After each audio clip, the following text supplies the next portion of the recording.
Should I start planning to have a VA or an assistant before I'm stressed out? Yes. Always hire before you're ready. Okay. Always hire before you're ready. And always offload from that list the things that you don't necessarily need to be the one to do. So you think that you might be the one that has to answer every inquiry. You don't have to be. You can just create a template and have someone else do it.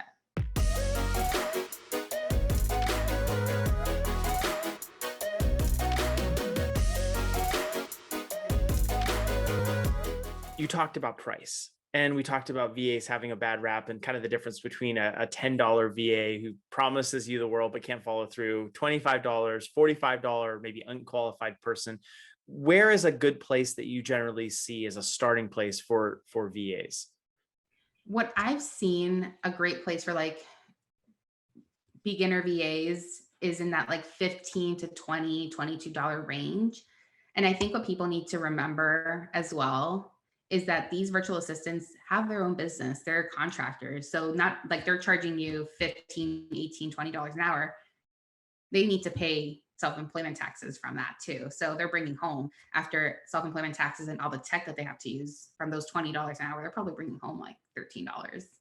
Hmm. So keeping that in mind, where I see a lot in like a lot of places, um, people being like, "Oh, well, they're charging me $20 to like check my inbox and respond to inquiries." Yeah, because they pay for a lot on the back end. So that like 15 to $20 an hour for a beginning VA, I think that's a great starting point. You'll see most VAs between the 18 to 25, 18 to $28 an hour range. And then like the more executive seasoned VAs will be more in the 30 to $35 an hour range. Got it. I wanted before we switch because I wanted to ask you about OBMs. And this is this new term that I never have heard of before. I talked to Brandy Gar on the show a couple episodes back in our first season, actually. But before we get there, I wanted to ask you what duties would you offload first? Say you're consulting me, right? And I have no idea. I'm stressed. I'm overwhelmed. Well, first, before we get there, should I start planning to have a VA or an assistant before I'm stressed out? Yes. Always hire before you're ready. Okay. Always hire before you're ready, and always offload from that list the things that you don't necessarily need to be the one to do. So you think that you might be the one that has to answer every inquiry. You don't have to be. You can just create a template and have someone else do it.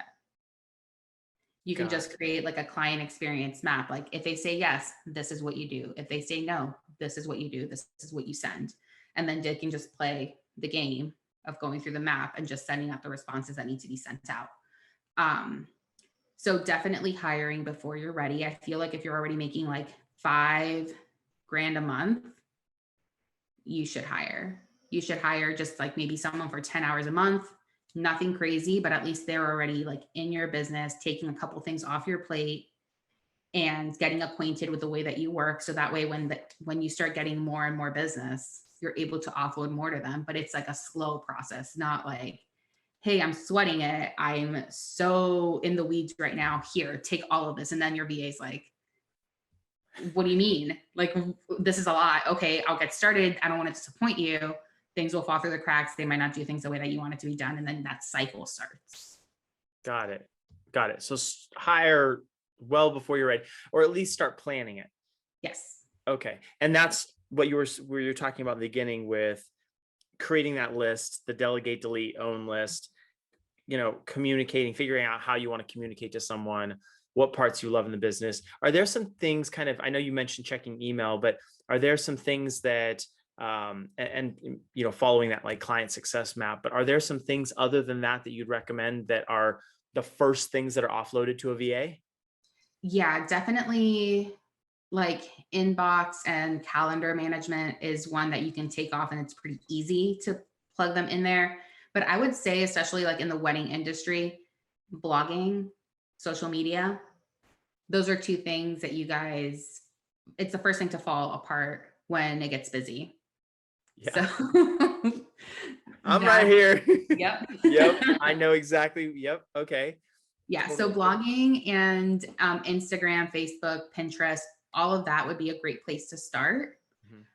just because that's your marketing, that's your business card. Mhm. So that's the only way that people are really going to find you. And if you're not active, they might think that you're closed, that you're no longer serving. Blogging for SEO is huge. So that's like a big piece that I think the wedding industry as a whole should just start outsourcing from the beginning. If you're talking about, for example, photographers, editing, people can edit your photos. It's fine. You're not the only one that can edit things so magically. You can just create maybe a couple presets.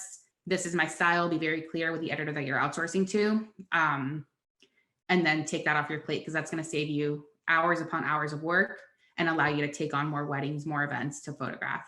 The photographers in the comments right now are just like,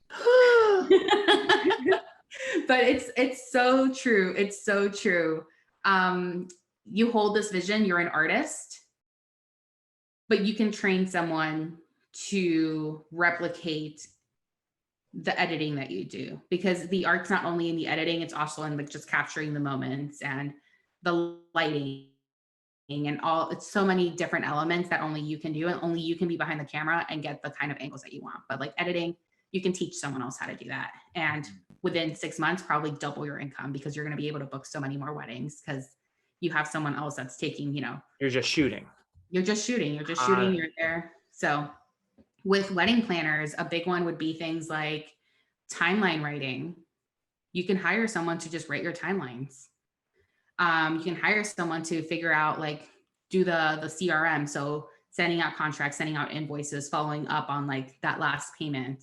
Someone can do that for you. You don't have to be all up in it. You can just maybe have like a day a month where you sit down and you audit to make sure that you've received all your payments and all contracts have been signed.